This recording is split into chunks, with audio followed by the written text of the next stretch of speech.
Moderator, Professor Sachin Chaturvedi, Director General at RIS in India, and a member of the Think 20 India core group. If I could request the speakers to please come inside and take their seats on stage.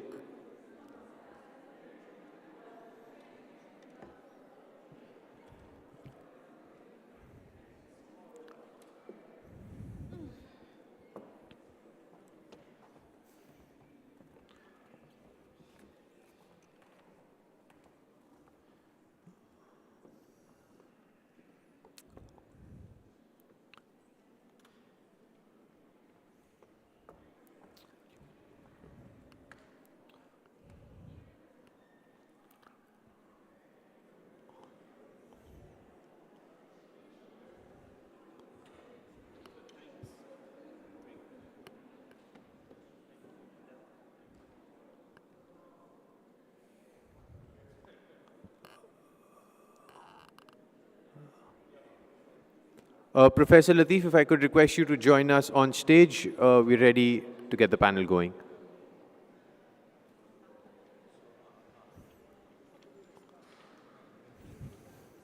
Time for Africa, AU in the G20. We heard Madam Minister speak about the growing role of Africa in world affairs. We've also discussed North is North, South is South, and I think one of the outcomes of India's G20 presidency was the introduction of the African Union into the G20. So we have a stellar panel for you to discuss this particular theme.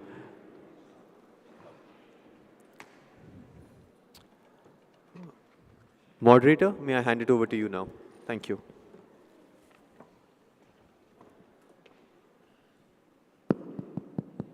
Thank you. Thanks a lot, Shubh, for getting this panel going. It's a great pleasure. Thanks for the idea of having Cape Town conversation. And this is an extremely important panel in the day where we are going to take the idea of Global South forward. And our concept and idea that has come up is largely in terms of how we look at this engagement that has already been discussed since yesterday. We are also trying to see how the whole concept of Africa joining the G20 table, able to contribute, and also thinking in terms of how the change, how the performance, how the larger architecture, the financial architecture, the economic landscape that we are talking of for the Global South would change. And as we know, at this point, roughly 2/3 of the global population is covered by G20. Around 85% of GDP G20 covers and 75% of global trade. But with addition of AU on the table, we expect the population coverage would go up to 77%. GDP would go up to 88%, so 3% addition in the GDP. And the trade share, almost same percent, so it would be 78%. But the population coverage would jump almost from 60% to 77%. So a large number of people would be benefited, and a large gain we are expecting in terms of how this would deliver. As the Kenyan president described this as Africa's voice, visibility, and influence. And the idea is that the AU's addition would bring in this. The reality is that Africa is bearing this disproportionate burden of impact of climate change, and that I think would be extremely important. The challenge here is also in terms of AU's preparedness. To what extent AU is prepared to play that role with the institutions, what kind of knowledge institutions, how do we bring in coherence, how do we bring in experiences that we have seen in the past. And as we all know, Africa has played an extremely important role in terms of coping up with global financial crisis, the C10 that came up head the Central Bank of West African States and the Central Bank of Central African States, supported by AFDB, the Economic Commission of Africa, and also the African Union Commission. So there have been institutional support mechanisms which have strengthened Africa's ability to handle the global challenges, opportunities, and that I think is important in terms of how we look at the new opportunities that are there. As we heard the AU President Azali Assoumani, in terms of bringing in the larger investment opportunities, the larger opportunities in terms of bringing in more employment, more responsible resources, and also his call for having internal investments in Africa.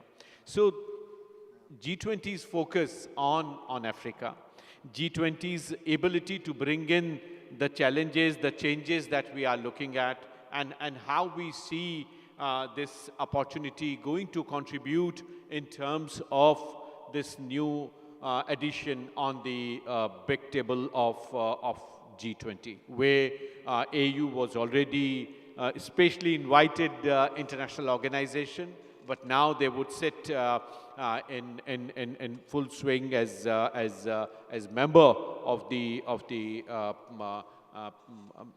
sort of community which is deciding on several different dimensions and providing direction in terms of how we go forward. So I have extremely accomplished panel today that brings in fantastic insights in terms of how we go forward.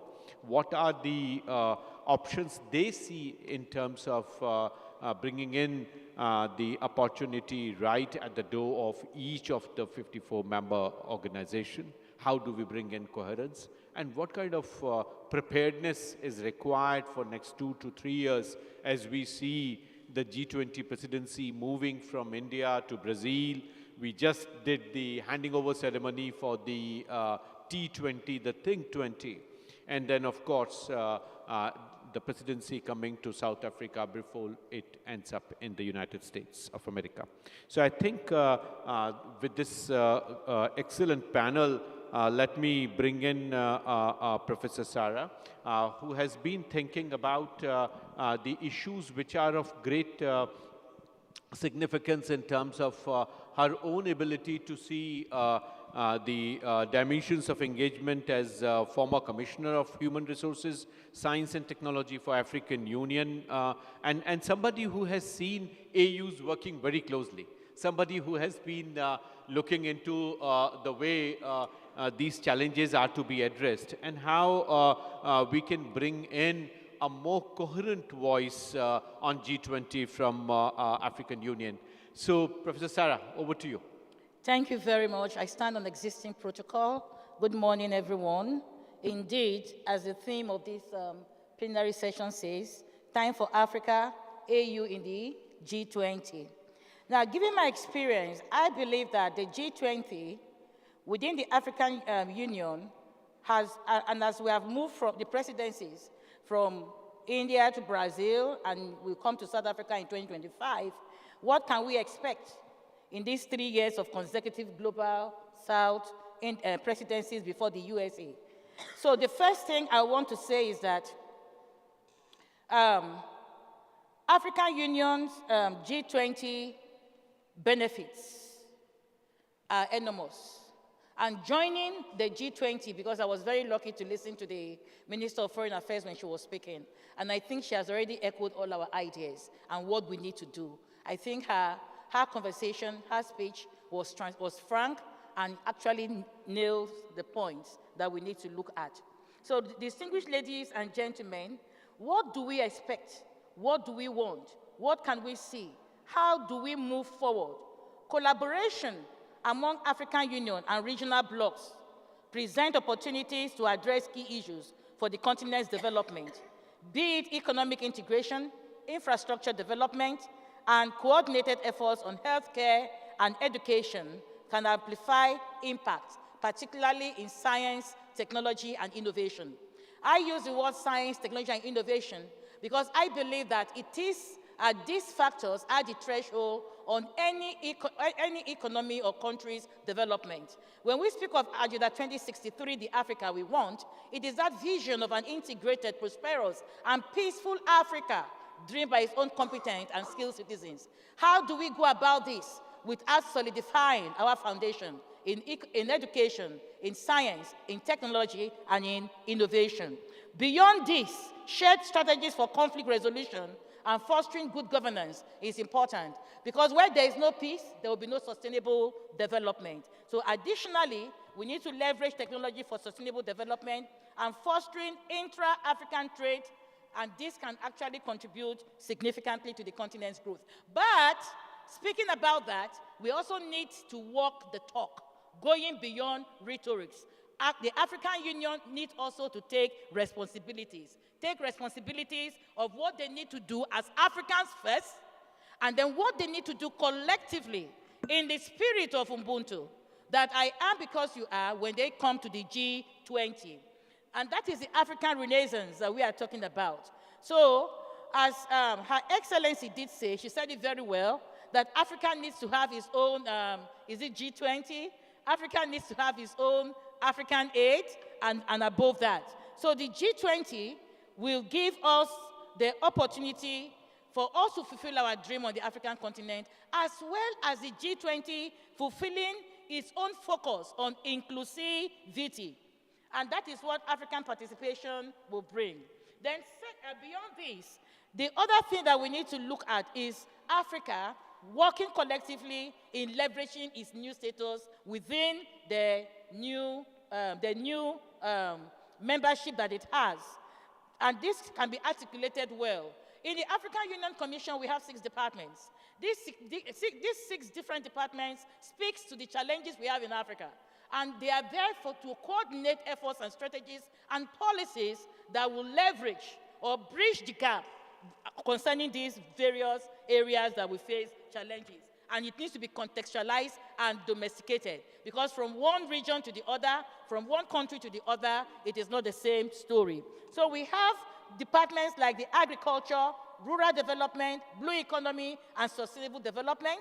We have economic development, tourism, trade, industry, and mining. These 2 departments were restructured during the 2021 reform of the African Union. And then we have the infrastructure and energy, we have education, science, technology, and innovation, health and humanitarian affairs, and political affairs. And when you look at all this, they are all areas that we find the G20 working on to promote sustainable development in the global world. So the African Union coming to join the G20 now is a welcome intervention, because before then, only South Africa represented the continent in the G20. But now, 55 member states are under this, and they will function very well. Thank you. Thank you. Thanks a lot, Professor Sarah. Excellent articulation in terms of how the 6 departments within AU would take forward the agenda that you have outlined. I'm so glad that you have emphasized on science, technology, and innovation. You have emphasized on education, and you have emphasized on sustainability.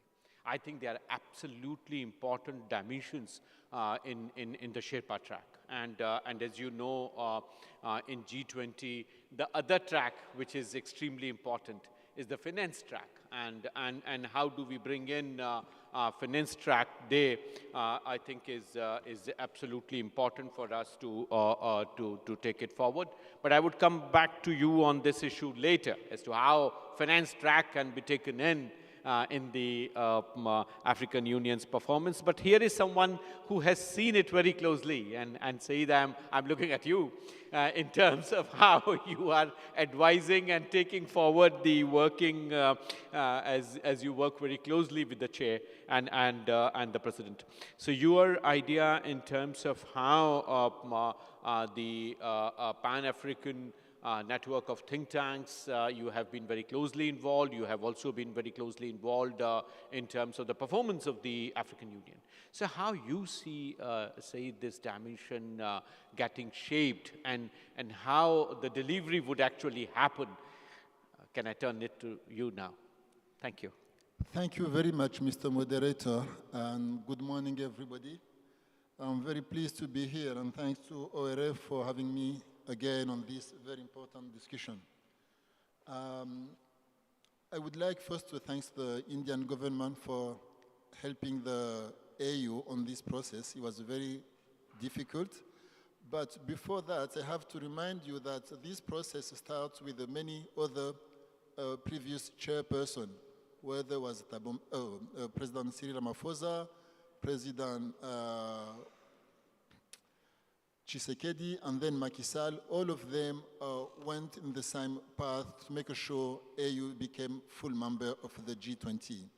So for Comoros, it was something, our president from the beginning on day one, he said, we have to make sure it's happen. So what we did is he divide the 20 member, as you know, is 19 country and one AU as a general organization. So we focus on the country. We didn't make sure they will fully support us.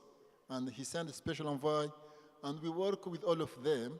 So what was very surprising is we always receive a very warm welcome and very, agreement. We will fully support you. Then my question is, why we took so long to fix this unfair situation?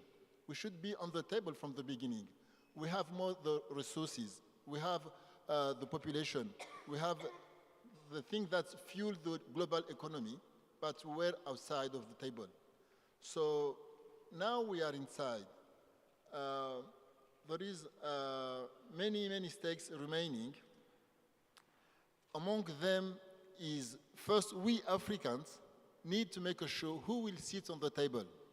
Because as you know, the Commission is itself, the President is elected for 4 years, and the chairperson is just appointed for 1 year. So we have a huge conversation on should we let the Commission lead or should we put the President? And I remember having the conversation with my President, the advisor around him were telling him, we think he should be the President because it's more important. But our President answered us, no, we don't need the President and we don't need the President of the Commission. We need a special envoy who can be appointed for 2 years and focus on this mission. It's very important to make sure we have someone who will be dedicated to the G20 and make sure he deliver. Because every time we have a promise from the North, every time, whether it's about the debt, it's about development, infrastructure, healthcare, but it's very hard to deliver.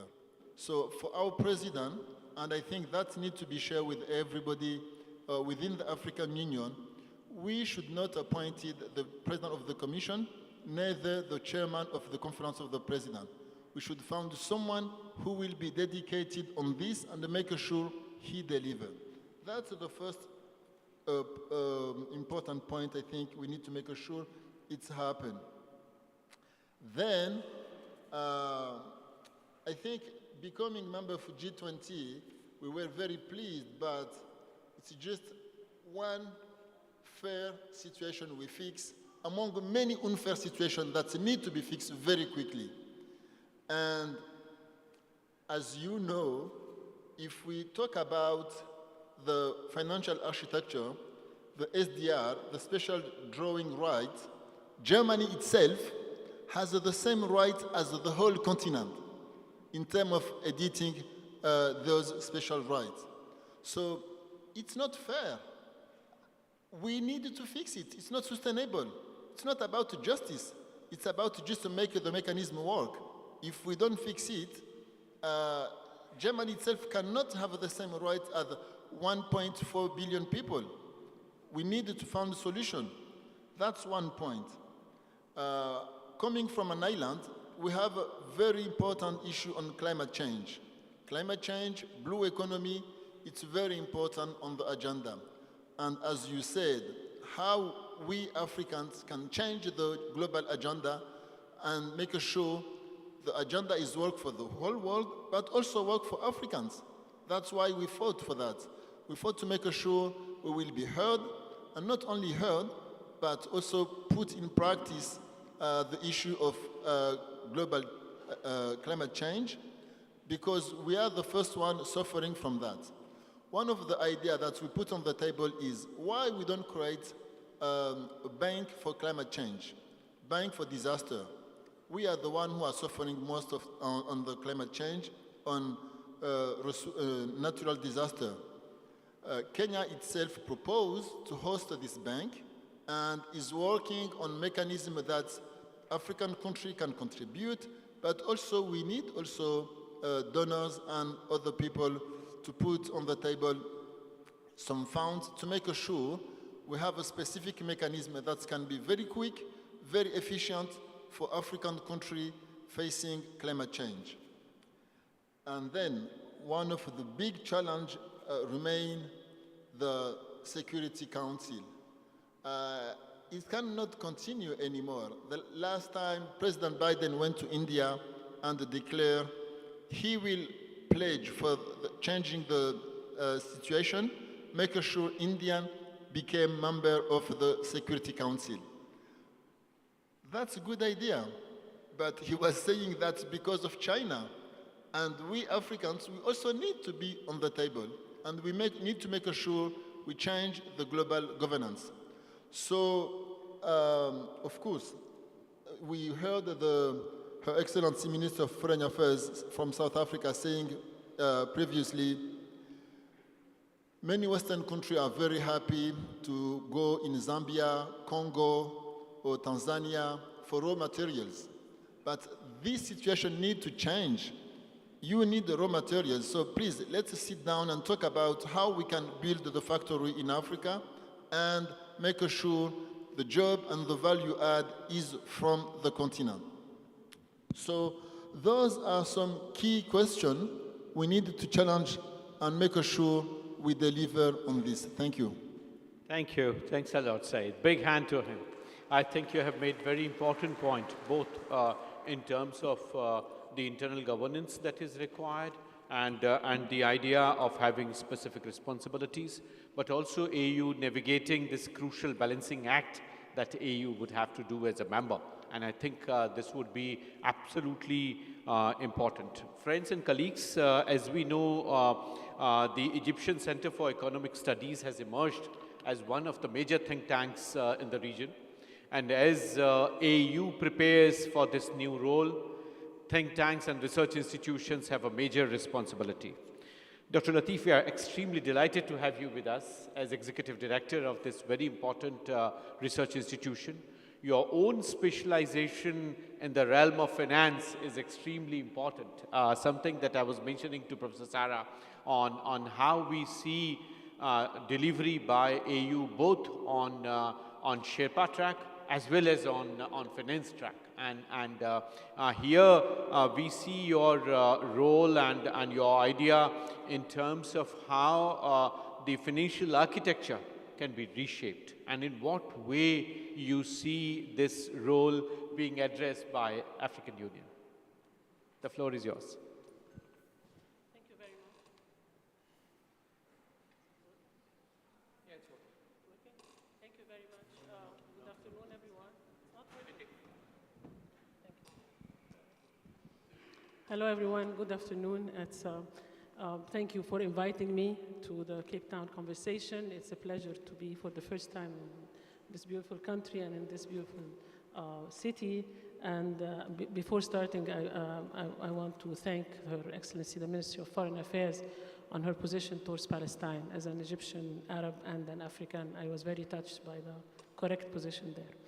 Okay, let me, before answering the question specifically about the finance and the financial architecture and the role of the EU, let me start by saying that Africa joining the EU is a very big win on both sides. This was already mentioned by my two colleagues, but let me be very specific. What does G20 bring to the EU?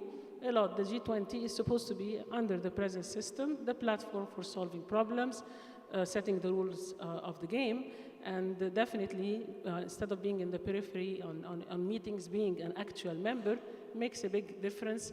Putting the rules of the game is more beneficial and more important for the smaller countries than the bigger countries. Thus, its entry is important for Africa. Africa brings a lot to the G20, Okay? For starters, it brings more legitimacy for G20 because of the regional representation.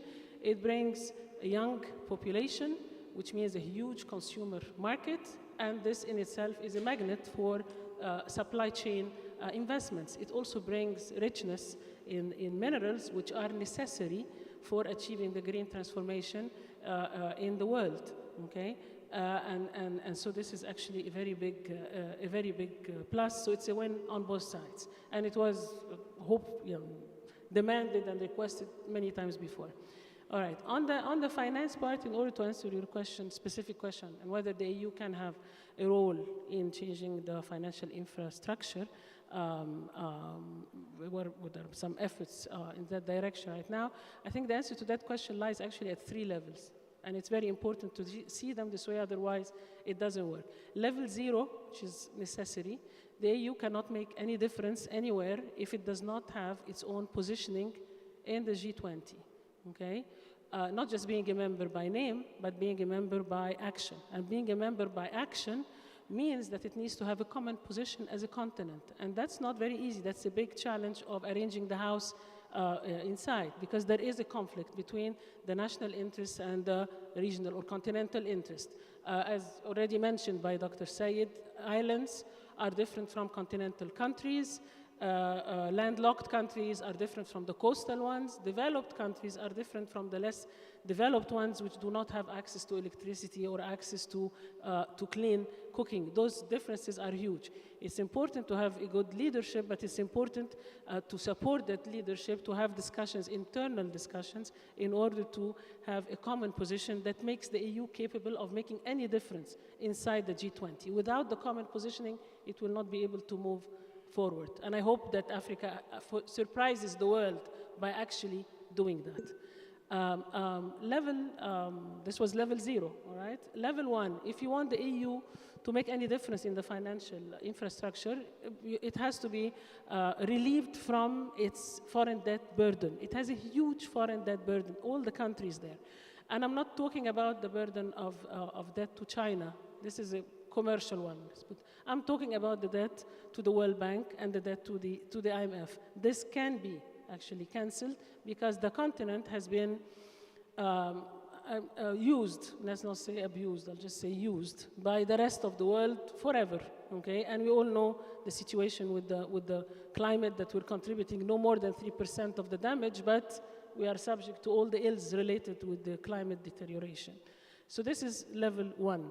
Level 2, and it's really the most important and the most critical, and I'm being very blunt because I'm an economist, I'm not a politician, all right? So this is how I protect myself. I don't think the EU or anybody else, okay, can make a change in the financial infrastructure, okay?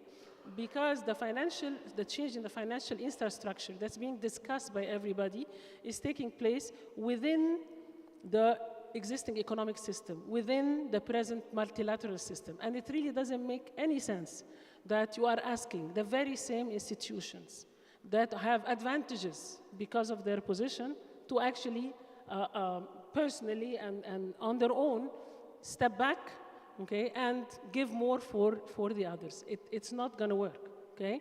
So neither the EU nor anybody else. The EU can and should play a role if it is ready, but because of this, it's not possible. What is needed, seriously needed, is a complete change in the present system. The present system is like a small box where you are trying to fit an elephant. And the elephant is everything that's happening in the world.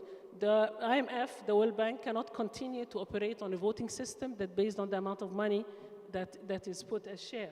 The Bretton Woods Agreement, which took place after the Second World War, cannot be the one that is guiding the world now. It's completely different. The Global South has 80% of the population and very highly developed countries of their own. So it needs a serious change. This is the precondition for any change in the financial system. Thank you. Thank you. Thanks a lot, Dr. Latif.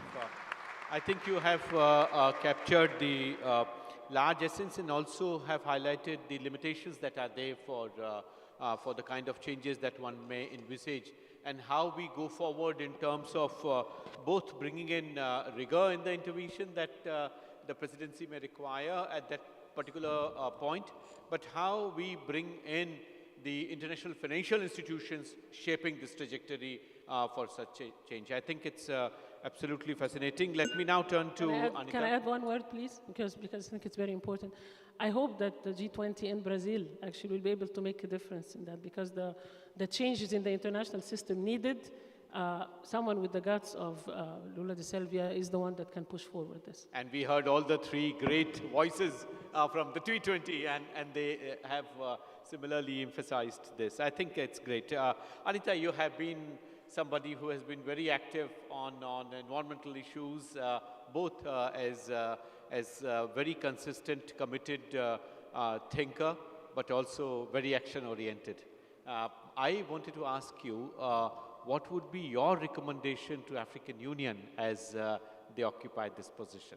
How you view both as a demographer, but also as somebody who is absolutely fascinated with this idea of sustainability. So over to you, Anita. Thank you very much. First of all, I would like to acknowledge the role that the most affected groups, and that include youths and women and children, play in shaping our collective future, and that's in the African continent. From the speech that we had today from Her Excellency, the Minister of International Relations in South Africa, she really talked much about the role of young people and how the African continent is rich with the youthful population. And I think for me is to also say that most of the times we stop at calling the most affected people victims, but then we forget that they don't stop at being victims of climate change, but are also at the forefront in providing solutions. Looking at the AU, I think for me it's more of, there's a quote that says, don't ask what your country will do for you, but ask what you can do for your country. And in this case, I will speak about the role of young people in also supporting the AU in achieving climate commitments at the G20. And citing the previous the just concluded inaugural Africa Climate Summit in Nairobi, where young people came together to organize an African Youth Climate Assembly that was not coming to ask the leaders about what they want to do for the youth, but literally to showcase the innovations that young people across the African continent have. And that way we were able to bring the President of Africa Development Bank and the President of the Republic of Kenya for them to have an engagement with young people. And we presented a youth declaration that was mainstreamed at the President's declaration, which the ask to the AU was basically to mainstream gender issues, to mainstream youth in their climate discussions. And that will still remain the same, is to make sure that the AU puts the communities that are on the forefront of experiencing what's effects of climate change on the table, because if they are not on the table, then they are definitely on the menu. We want to see the most affected communities being engaged, tapping into the indigenous knowledge and understanding how, for a very long time, even without involving them, how have they been able to build resilience and when it comes to adapting to the existing climate change effects.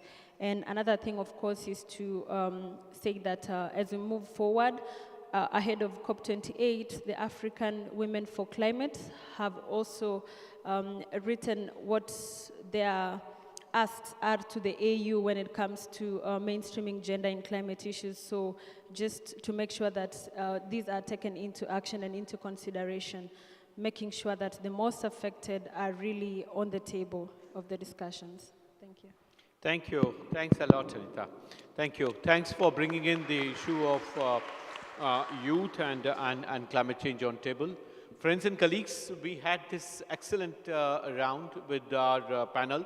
We have discussed what AU's addition in Africa in G20, making it G21, what kind of trade, GDP, population coverage it brings on table.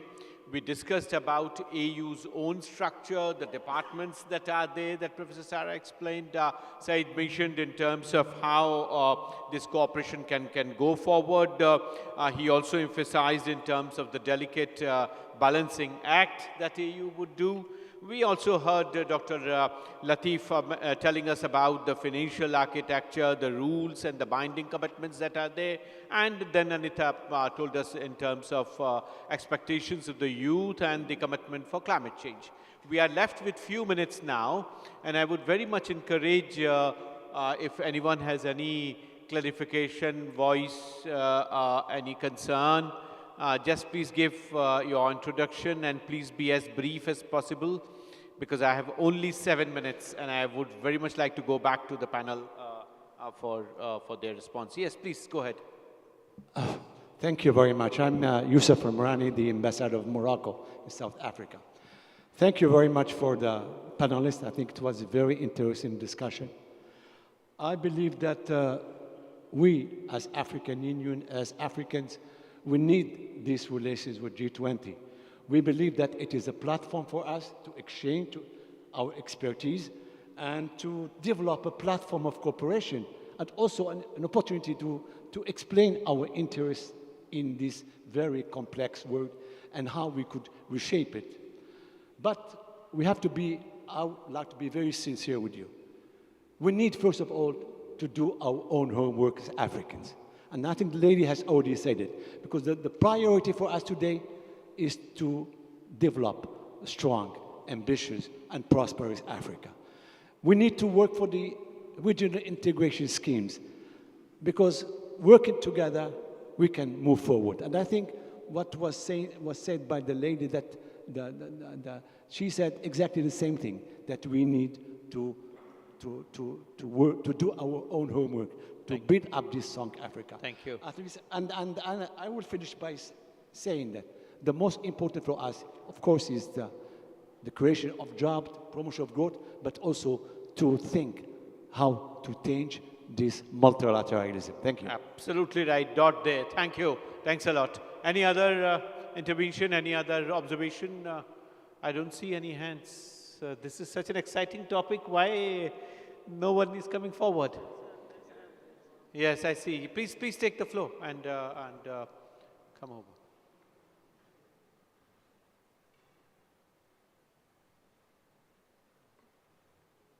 Thank you so much. My name is Camille Fiormain from Benin, a member of the Global Diplomacy Lab. Thank you for this session. My first question is regarding how Africa as a continent is enabling the free movement of its own people. Because we are talking about conversation.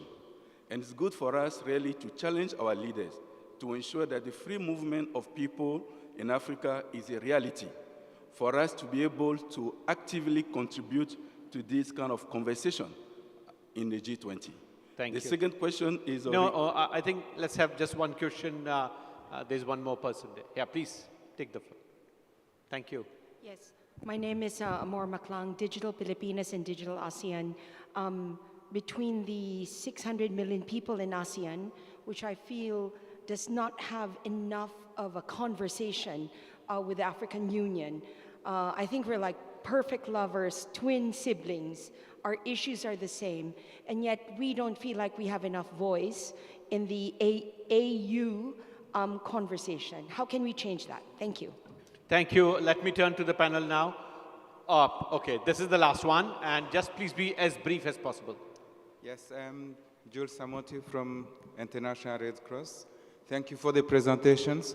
My point is, how can we implement all of this without stability, peace, and security on the continent? Because one of the presenters said we have many conflicts in Africa, which is true, more than 35 armed conflicts on the continent. How this can happen without stabilizing the continent? Thank you. Thank you. Thanks a lot. Let me turn to the panel, and Professor Sarah, let me begin with you. Thank you very much.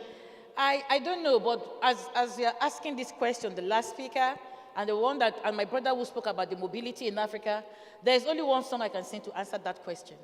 Emancipate yourself from mental slavery. None but ourselves can free ourselves, because we need to have ownership. The African passport is one of the flagship of the African Union. Yet, the Africans themselves, you go to certain countries, they don't recognize the African Union passport. That is one. Secondly, how do we stop these conflicts within Africa, among our countries, even within the countries themselves? How can we stop the divide, this segregation, them and us, etc.? It is us changing, having a mind paradigm shift.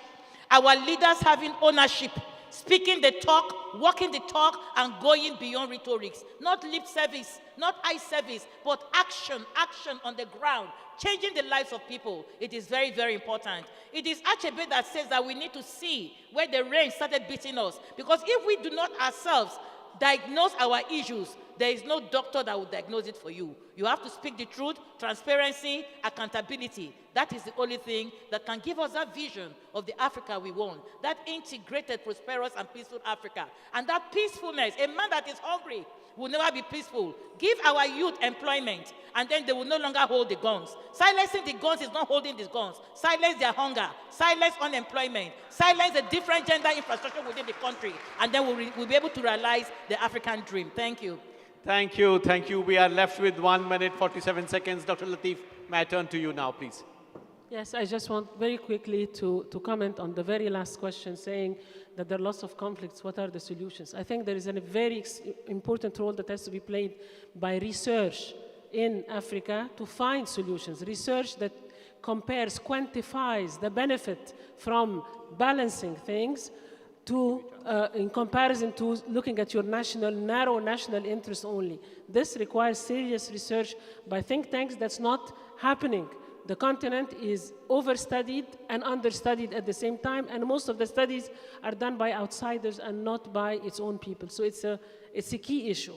And as long as we are going to keep on playing on the financial issue within the system, we are dealing with the symptom of the problem, not the core, so it will never be solved and it will never be fair.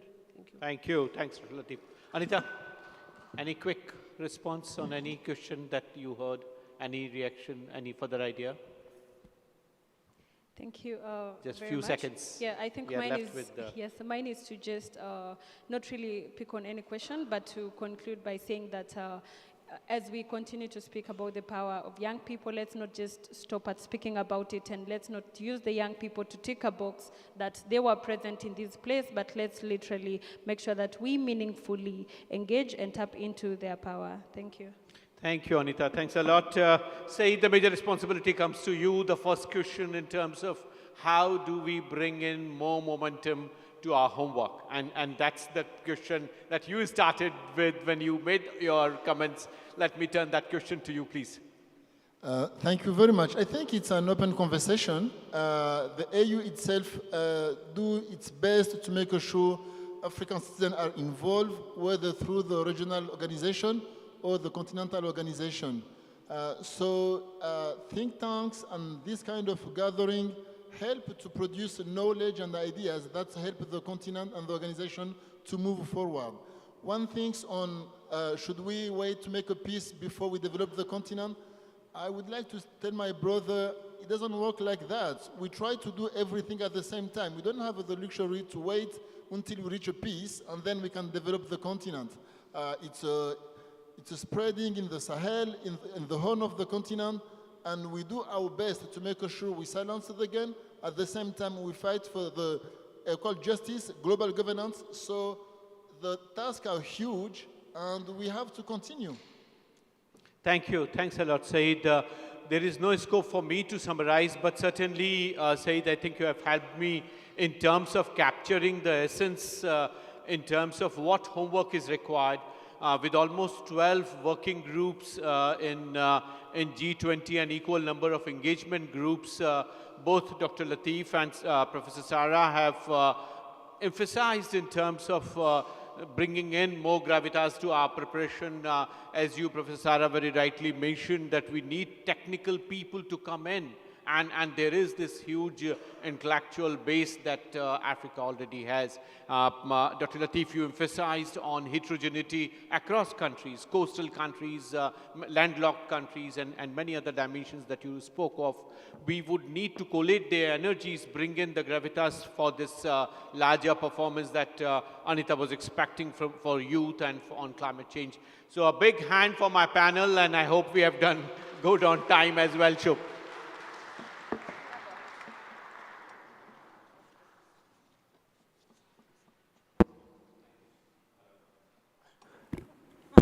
Okay, working now. Thank you so much, Professor Chaturvedi, and thank you so much for the panel. To the panel, if I could request you to join us for a quick photograph.